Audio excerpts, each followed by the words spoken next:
Hello and welcome to another in our series of Ealing Library's local history YouTube videos. Today I'm standing outside Castlebar Road just by Haven Green because this video is going to be talking about an Agatha Christie story which features Castlebar Road, or as it's called in the book, Castlebar Gardens Road, but it's one and the same.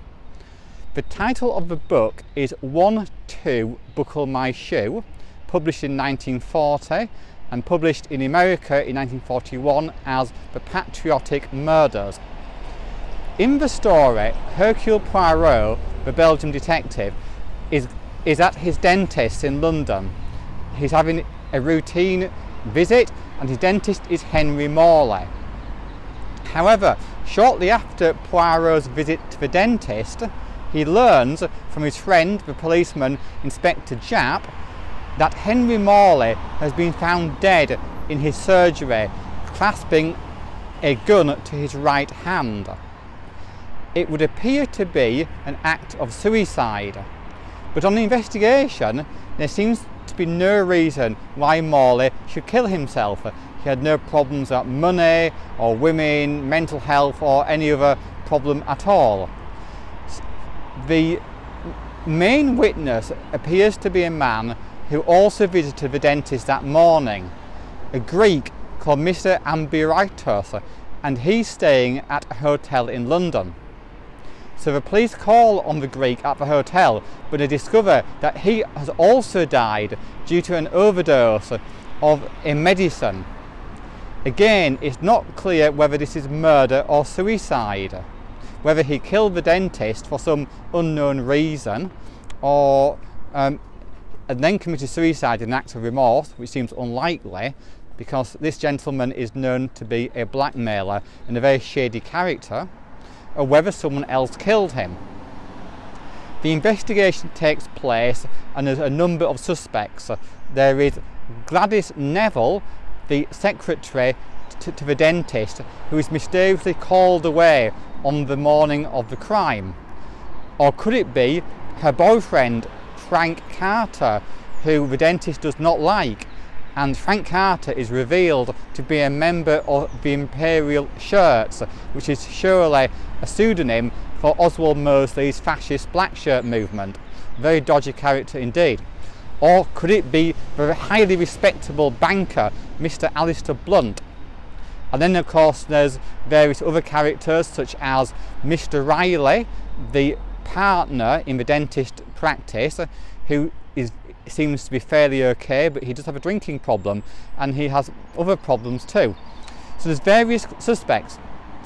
One man involved in this case is Reginald Barnes, and Reginald Barnes is a retired Home Office civil servant and he lives in 88 Castlebar Gardens Road, Ealing. Hercule Poirot goes to visit him. He goes to Ealing Broadway tube station, and 5 minutes walk from the tube station he's at Mr. Barnes's house. Now there is no street in Ealing called Castlebar Gardens Road, but there is a Castlebar Park and a Castlebar Road. Castlebar Road has 74 houses, not 88, but it is probable that Agatha Christie was thinking of Castlebar Road, Ealing, when she wrote this address. Agatha Christie knew Ealing very well and she often visited Ealing before the First World War because that's where her Auntie Granny lived. So it is possible that the fictional Reginald Barnes at 88 Castlebar Gardens Road probably lived in one of the houses behind us, a small respectable house. Poirot visits him and they have a discussion about a mystery because it is believed there may be Secret Service or political overtones to the case indeed. Now, for Agatha Christie, this is actually quite a political book. There's references, as I said, to the black shirts, there's references to the conservative financier, and also references to another character who has strong left-wing ideals and is engaged to the niece of Mr. Blunt, a banker.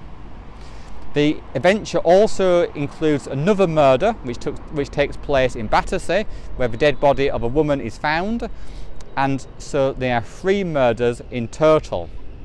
Now, I'm not going to give the name of the murderer away in case anyone has not read the book, but it does pose Poirot with a moral dilemma at the end when he discovers who the murderer is, because it's someone whose ideals he quite approves of. But on the other hand, this man has killed 3 people. So Poirot has to decide what's more important, the deaths of 3 people or political ideals. Now, as said, it does have references to Ealing as well, as we've already mentioned. It's been filmed with David Suchet as Poirot in 1990, and it's a very interesting book to read, and one which is set partly in Ealing.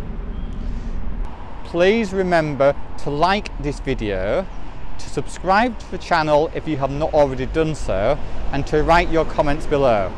Thank you.